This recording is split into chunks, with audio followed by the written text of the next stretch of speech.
ദുഷ്ടപിശാച മനുഷ്യരുടെ വേഷം കെട്ടി അവൻ ദൈവവചനം തെറ്റിക്കുവാൻ മുൻപിൽ വരുമ്പോൾ അവൻ നീ ആരാണ്? നീ ദൈവത്തിൽ വിശ്വസ്തനായി നിന്റെ വിരുദ് തെറ്റാതെ 11-ാം വാക്യത്തിൽ പറഞ്ഞതല്ല. അവൻ 39-ാം സങ്കീർത്തനത്തിൽ 11-ാം വാക്യത്തിൽ അകൃത്യ നിമിത്തം നീ മനുഷ്യനെ ദണ്ഡനങ്ങളാൽ ശിക്ഷിക്കുമ്പോൾ നീ അവന്റെ സൗന്ദര്യത്തെ പുഴുപോലെ ക്ഷയിപ്പിക്കുന്നു. ഏത് മനുഷ്യനും ഒരു ശ്വാസം അത്രേ ആകുന്നു. യഹോവേ എന്റെ പ്രാർത്ഥന കേട്ട് എന്റെ പ്രാർത്ഥന കേൾക്കണം. എപ്പോഴാ ഈ സങ്കീർത്തനക്കാരൻ ഇത് പറയുന്നറിയാമോ? ശരീരത്തിൽ ദണ്ഡനം വന്നപ്പോഴാ. അപ്പോ അവൻ നീ ബന്ധിക്കപ്പെടുന്നത് ചില ദണ്ഡനത്താൽ ശത്രു നിന്നെ വളയ്ക്കുന്നത് അവൻ നിന്റെ അകൃത്യം മൂലമാണ്, മറ്റുള്ളവരുടെ അല്ല.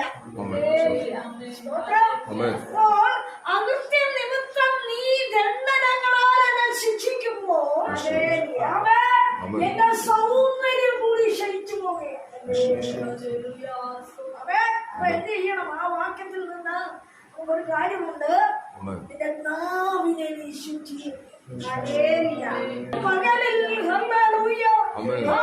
മനുഷ്യനെ ദണ്ഡിപ്പിക്കുന്ന പിശാചിന്റെ അവൻ കയ്യിൽ നിന്റെ വാക്കുകളാ നീ പിടിപെടുത്തി കൊടുക്കാതെ അവൻ ദൈവഹിതത്തിന്റെ ആലോചനയ്ക്കൊത്ത് നിന്റെ ഹൃദയം ചായുവാൻ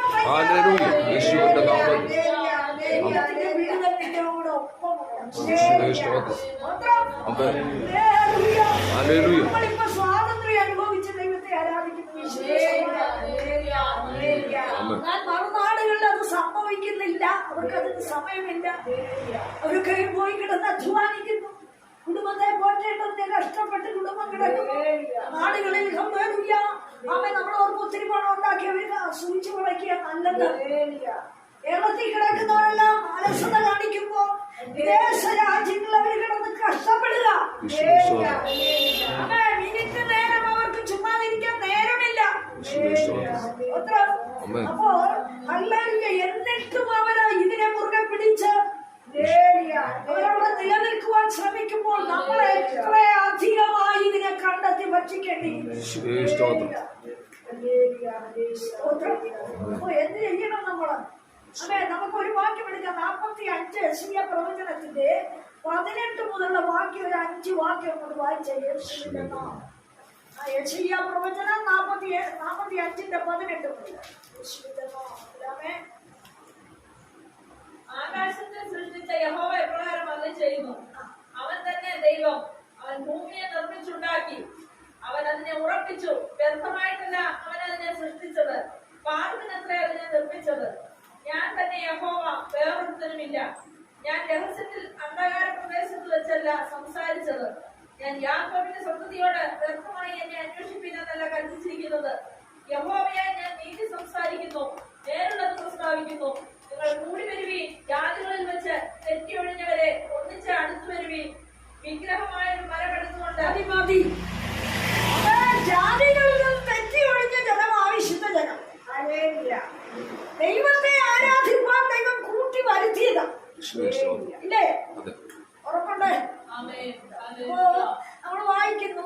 അവൻ നീ എന്താ വായിക്കുന്നത്? നിന്റെ നാമം വിളിക്കപ്പെടുന്ന നിന്റെ ജനം ഞങ്ങളെ താഴ്ത്തി നിന്റെ മുമ്പിൽ അടുത്ത് വരിക. നിന്റെ പ്രാർത്ഥന കേൾക്കണമേ, ഞങ്ങളെ പാപം ക്ഷമിക്കണമേ എന്ന് നമ്മൾ ദൈവത്തോട് അപേക്ഷിക്കുന്നുണ്ട്. എന്നാൽ ഒന്ന് ഓർത്തോണം, ഹല്ലേലൂയ, അവിടെ കൂടി വരുന്നതിന്റെ നടുവിൽ ദൈവവചനം ഉണ്ട്.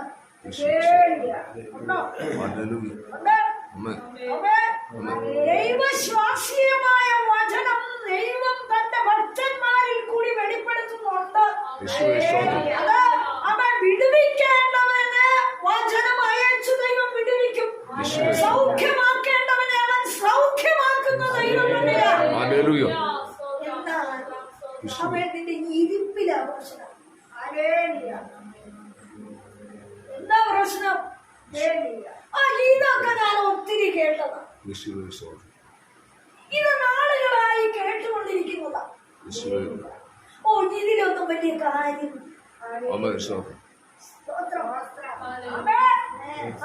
ദൈവവചനത്തിന് ദൈവത്തോളം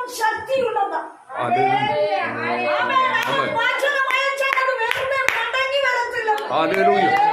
അവൻ വചനം അയച്ചവൻ സൗഖ്യമാക്കുമെന്ന. ഓ ഹല്ലേലൂയ. എന്നാൽ ആ വചനത്തിന് നീ വില കൊടുത്തോ? ആമേൻ. സ്തോത്രം. ഹല്ലേലൂയ.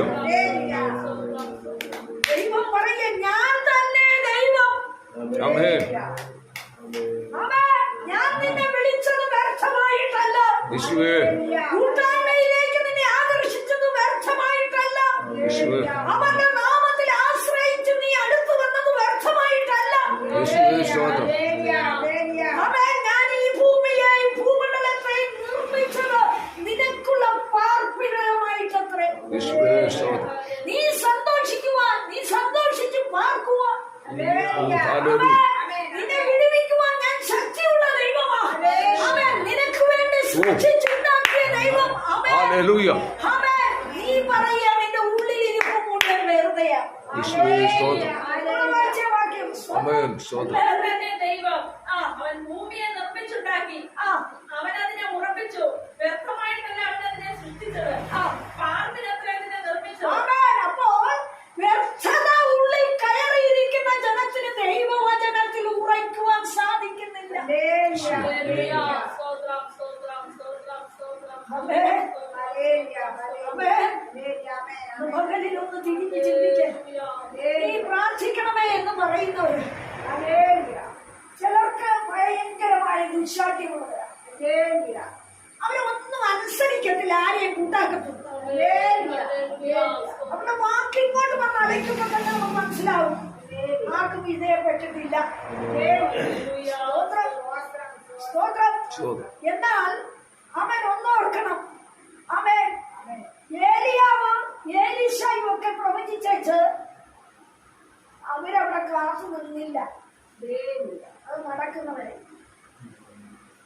നയമാൻ കുഷ്ഠരോഗം മാറാൻ വന്നപ്പോ തന്നെ നയമാനോട് അടുത്തുമ്പോ പോലും ഏലീശ ചെല്ലാതെ എന്ന് പറഞ്ഞു, നീ പോയി യോർദാനിൽ മുങ്ങിക്കോളം.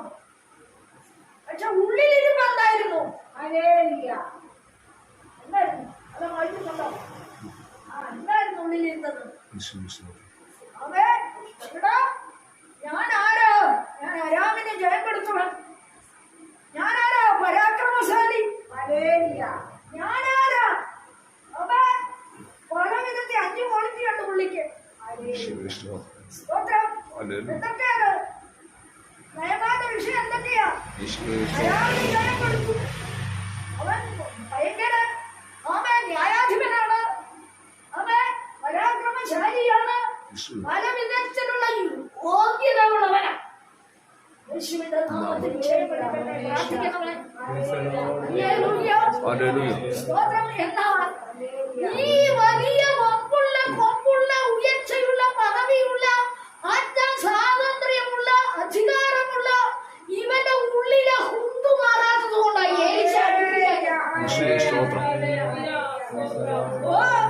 ദൈവ കൃപയേക്കാൾ ഉയർന്നു നിൽക്കുന്ന മനോഭാവമുള്ളവനെ ദൈവം പറയാം അവിടെ നിന്നാ മതിയിടാം.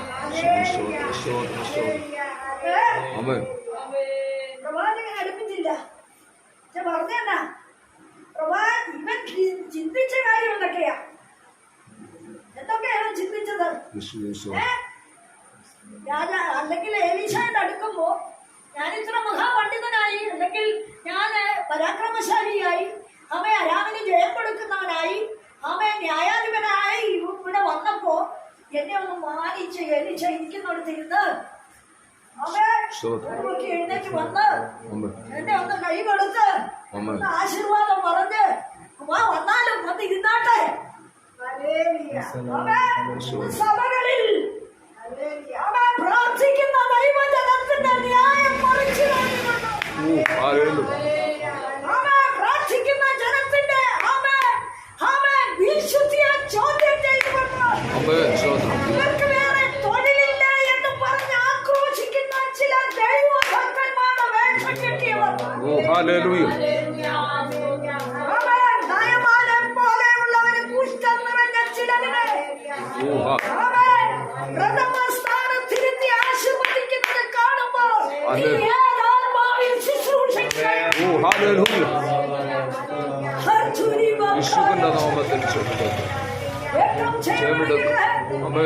യേശുവിന്റെ നാമത്തിൽ ക്ഷേമമെടുക്കട്ടെ. ആമേൻ. കുഷ്ഠമുള്ളിലിരിക്കുന്നവനെ ആത്മനിറവുള്ളവൻ അറിയാം. യേശുവേ അവനെ സ്തോത്രം. അടുപ്പിക്കത്തില്ല, മാറി നിൽക്കാമെന്ന് പറയുന്നു. യേശുവേ സ്തോത്രം. ഹല്ലേലൂയ. സ്തോത്രം. ആമേൻ. അവൻ എത്ര അധികാരിയായാലും, ഓ ആമേൻ, ആമേൻ, എത്ര ആശ്രയമുള്ളവനായി വന്നാലും, ഹല്ലേലൂയ. ആമേൻ, ആമേൻ, അവന്റെ പദവിക്കുള്ള മാന്യത ദൈവസന്നിധിയിൽ ദൈവം കൊടുക്കത്തില്ല. പിന്നെയോ ഹല്ലേലൂയ. ആമേൻ. പോയി യോർദാനിൽ പോയി മുങ്ങാൻ പകലിൽ ഹല്ലേലൂയ. കേട്ട ഒരു വിഷയമുണ്ട്. ആമേൻ. ഹല്ലേലൂയ. ഇവിടെ കേൾക്കുന്ന ദൈവജനം, ആമേൻ, ശുദ്ധീകരണം പ്രാപിക്കാതെ, ദൈവഹിതം അന്വേഷിക്കാതെ, ദൈവത്തിന്റെ വിശുദ്ധിയിൽ അടുത്ത് വരാതെ, യേശുവേ. ഉള്ളിൽ കുങ്കും വാമ്പും ഗർവവും പദവികളും പ്രൗഢിയും വെച്ചുകൊണ്ട് ഒന്ന് സൗഖ്യമാക്കിയാലെന്ന് പറഞ്ഞാല് ദൈവാത്മാവിന് മനസ്സില്ലെന്ന്. ഹല്ലേലൂയ. യേശുവിന്റെ നാമത്തിൽ, യേശുവിന്റെ നാമത്തിൽ, ആമേൻ, ഹല്ലേലൂയ. ആമേൻ. എളിയവരെ കല്ലെറിഞ്ഞ് ഓടിക്കുന്നു. ആമേൻ. എളിയവരുടെ വിശുദ്ധിയെ ചോദ്യം ചെയ്ത്, ശുശ്രൂഷയെ ആക്കിക്കൊണ്ട്, യേശുവേ. ശുശ്രൂഷയെ അവഗണിച്ചുകൊണ്ട്, ആമേൻ. ആമേൻ, വിശുദ്ധ പദവിയിൽ നിൽക്കുന്നെന്ന് പറയുന്ന മുൻപന്മാർ യേശുവിന്റെ നാമത്തിൽ. ജയമെടുക്കട്ടെ. ആമേൻ. ആമേൻ, ആമേൻ. എളിയവർക്ക് വിരുദ്ധമായി ദ്രോഹം അഴിച്ചു വിടുന്നത് ഹല്ലേലൂയ. കഴിഞ്ഞ ദിവസം രാത്രി ഞാൻ കണ്ട ദർശനമായി വിളിച്ചു പറയുന്നു. യേശുവേ സ്തോത്രം. കൈകൊടുത്ത് ചിലരിന്ന് പ്രാർത്ഥിക്കുക. യേശുവേ സ്തോത്രം. രണ്ട് ദൈവദാസന്മാരുടെ നിർബന്ധത്തില് യേശുവേ. ഉയർന്ന മണ്ഡലത്തിലുള്ള ദൈവസഭയില് യേശുവേ. പേരെടുത്ത് പറയുന്നില്ല, വീഴിക്കണമെന്ന് വീഴിക്കണമെന്ന് യേശുവേ. യേശുവിന്റെ നാമത്തിൽ. ആമേൻ. ഇവന്റെ ഉള്ളിൽ കുഷ്ഠമല്ല. യേശുവേ. ആമേൻ. ഹല്ലേലൂയ. ആമേൻ. നീതിയുള്ള ജനത്തെ, വിശുദ്ധിയുള്ള ജനത്തെ, ആമേൻ, വിടുതൽ സംസാരിക്കുന്ന ജനത്തെ, ദൈവഹിതം അറിയിക്കുന്ന ജനത്തെ, ദൈവവചനത്തിന്റെ പദ്യോപദേശം പഠിപ്പിക്കുന്ന ജനത്തെ, ഹല്ലേലൂയ. ആമേൻ, ദൈവത്തിന്റെ ആലോചനയ്ക്ക് വിരുദ്ധമായി, ആമേൻ, അവരെ എളിയവരെ തകർക്കുവാൻ പോരാടുന്ന ശക്തി, ആമേൻ, ഈ നയമാന്യ ശക്തിയല്ലേ. ഹല്ലേലൂയ.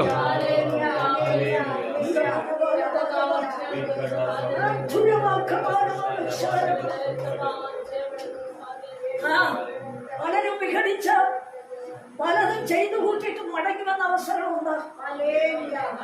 പലതിനും ആമേൻ ഉയർന്നു നിന്നിട്ട് മടങ്ങി വന്ന വിഷയങ്ങളുണ്ട്. കാരണം എന്നാ, ദൈവാത്മാവിനെ തെറ്റുപറ്റത്തില്ല. എളിയവരെ പീഡിപ്പിക്കുവാൻ കരം നീട്ടുന്ന ചില പീലാത്തോസ്. യേശുവേ സ്തോത്രം. പകൽക്കാലം ഓർക്കണം, യോർദാനിൽ പോയി മുങ്ങാൻ പറയുന്ന നേരത്തിനുള്ളിൽ ഇവൻ എന്തെല്ലാം ചിന്തിച്ചു കൂട്ടി നയമാൻ. യേശുവേ. ഇവിടെ നമ്മുടെ നാട്ടിൽ കർപ്പനില്ലേ, നിർബാനയില്ലേ, പിന്നെ ഇയാൾ പറയുന്നിടത്ത് മുങ്ങണോ എന്ന് പറഞ്ഞാൽ എന്താ അതിന്റെ അർത്ഥം? ഇതിന്റെ ദൈവാത്മാവും അതൊന്നും അല്ലേ, ഒരു പേരും കടത്തരമാണ്. യേശുവേ സ്തോത്രം. ആമേൻ. ഉള്ളിലിരിക്കുന്ന പുഷ്ടത്തോടെ വരുന്ന വമ്പന്റെ ഉള്ളിലെ കെടുതികൾ ദൈവം അറിയുന്നുണ്ട്. അവന്റെ ആരോപണം, അവന്റെ ദുശാന്തിയും, അവന്റെ രോഗസൂത്രങ്ങളും ദൈവത്തിന് അറിയാമോ. എന്നാൽ നീ ദൈവത്തെ ഭയപ്പെടുകയില്ലേ, എന്റെ സന്നിധി വിറയ്ക്കയില്ലേ എന്ന് ചോദിക്കുന്ന ദൈവം ചില കൃത്യങ്ങള് ജനത്തിന് കൊടുത്തിട്ട് അവയെ തെണ്ണിപ്പിച്ചു കൊണ്ടിരിക്കുന്നു. നിന്റെ മടങ്ങി വരവിന് വേണ്ടി ദൈവം നിന്നെ ശോധന ചെയ്തുകൊണ്ടിരിക്കുന്നത്. ആമേൻ. ഞാൻ ഓർക്കണം, 6 പ്രാവശ്യം മുങ്ങിയ എഴുന്നേറ്റപ്പോ നയമാൻ കുഷ്ഠം മാറിയില്ല. ഉടത്തി വന്ന ശിഷ്യന്മാര് പറഞ്ഞ, എന്റെ യജമാനനെ വലിയ കാര്യം പറഞ്ഞിരുന്ന യജമാനൻ ചെയ്യത്തില്ല, ഒന്ന് മുങ്ങാനല്ലേ പറഞ്ഞുള്ളൂ. അയ്യ, നിനക്ക് ഇഷ്ടമുള്ളവർക്ക് മുങ്ങാനല്ലോ. ദൈവം കൽപ്പിക്കുന്നത് പോലെ നീ ചുവട് വെച്ചാലേ നിനക്ക് വിടുതലുള്ളൂ.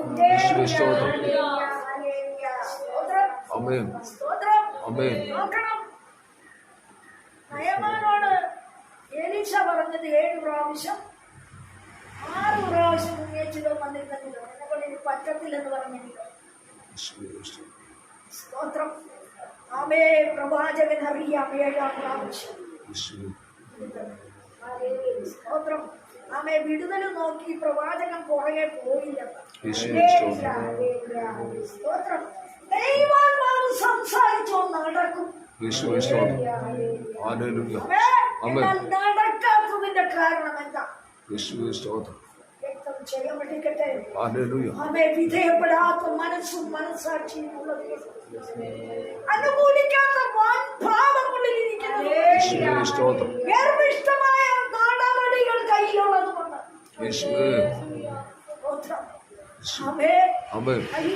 എന്നെ പോകുന്ന പോക്കിൽ സൗഖ്യമായി. യേശുവിന്റെ അടുക്കൽ ചിലത് വന്നിട്ട് സൗഖ്യമാക്കലേ അടുക്കൽ അവിടുന്ന് ശിഷ്യന്മാര് വന്നു മകളെ സൗഖ്യമാക്കുന്നു. പക്ഷെ കർത്താവ് ഇരുന്നോടത്ത് കൽപ്പിച്ച സമയത്ത് അവിടെ സൗഖ്യമായി. പകലിൽ ദൈവാത്മാവ് എവിടെ വെളിപ്പെടുന്നു അവിടെ വെച്ച് സംസാരിക്കുന്നതിന്റെ ഭവനത്തിൽ നടക്കും.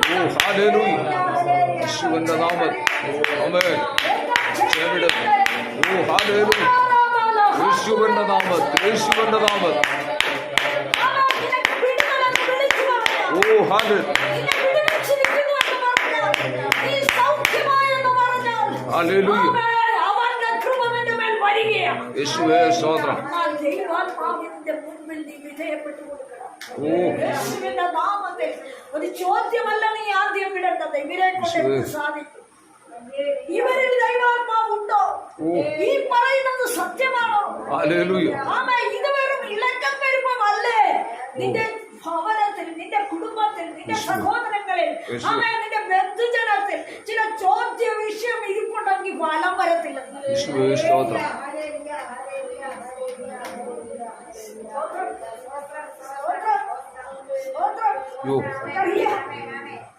രാമോത്തിൽ പോയ ശിക്ഷണം എലീശ പറഞ്ഞിട്ടതാ ഉൾമുറിയിലേക്ക് കൊണ്ടുപോകാൻ പറഞ്ഞു.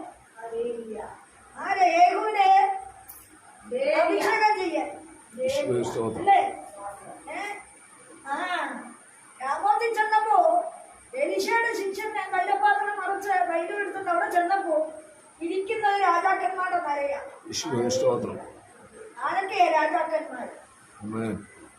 ആരൊക്കെയാ? ആരൊക്കെയുണ്ട്? ആരൊക്കെയുണ്ട്?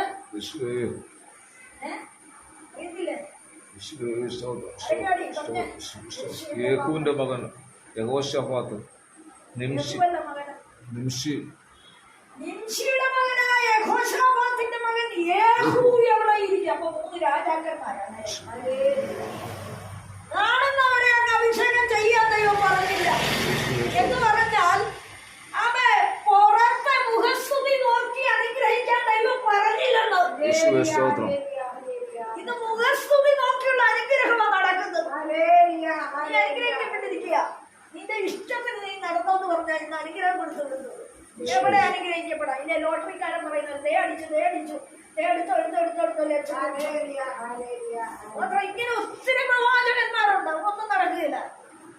പക്ഷെ എലീശ പറഞ്ഞല്ല, നീ ചെന്ന് നിംശിയുടെ മകനായ യഹോശാഫാത്തിന്റെ മകനായ യേഹൂ എവിടെ അവന്റെ ഇരിപ്പ് അത് നോക്കണം. അപ്പൊ ഇരിപ്പിന് വലിയ പ്രാധാന്യമുണ്ട്. എന്നിട്ട് ദൈവാത്മാവ് പറയാ അവനെ സഹോദരന്മാരുടെ നടുവിൽ നിന്ന് എഴുന്നേൽപ്പിക്കും. ദൈവാത്മാവ് നേരത്തെ കണ്ട അവൻ സഹോദരന്മാരുടെ ഇടയിലേക്ക് അതായത് അവൻ പോയി നാൽക്കവളെ പോയി ചൊറ പറയത്തില്ല. ആവശ്യമില്ലാതെ അവന്റെ വായിന് ചലിക്കത്തില്ല. അതുകൊണ്ട് അവനെ അവിടെ നിന്ന് എഴുന്നേൽപ്പിക്കണം. യഥാർത്ഥമായ സത്യാത്മാവ് വെളിപ്പെടുന്നത് എവിടെയാ? വമ്പും പൊങ്ങച്ചോ പറയുന്നിടത്തല്ല. രാജകീയ പദവി വെളിപ്പെടുത്തി വിളിക്കുന്നിടത്തുമല്ല. ആമേൻ. അവനെ കൂട്ടിക്കൊണ്ട് ഉൾമറിയിൽ കൊണ്ടുപോകണം. എന്ന് പറഞ്ഞാൽ എന്താ? അവന്റെ രഹസ്യ ജീവിതത്തിലേക്ക് നീ ഒന്ന് കണ്ടിട്ട് നോക്കണം. യേശുവേ സ്തോത്രം. ഹല്ലേലൂയ. അവിടെ വെച്ച് അഭിഷേകം ചെയ്തിട്ട് നീ താമസിയാതെ ഓടിപ്പോരാൻ. എന്താണ് ഇതിന്റെ അർത്ഥം? ഇന്ന് പകരം പരിശുദ്ധാത്മാവ് പറയാ, ചില വിടുതൽ വേണമോ നിന്റെ രഹസ്യ ജീവിതത്തെ ശുദ്ധീകരിക്കണം. വിടുതൽ നീ അനുഭവിക്കണമോ? നിന്റെ കുടുംബ ജീവിതത്തിൽ രഹസ്യമായ അനുഭവങ്ങളെ നീ ശുദ്ധീകരിക്കണം. യേശുവേ സ്തോത്രം. നിന്റെ പോക്കുവരവിൽ വരുന്ന ഇടർച്ചയുള്ള അനുഭവങ്ങളെ നീ നീക്കിക്കളയണം. നിന്റെ മുൻപിൽ ദുഷ്ടൻ ഇരിക്കുമ്പോൾ നിന്റെ വായ കടിഞ്ഞാണിട്ട് കാക്കണം.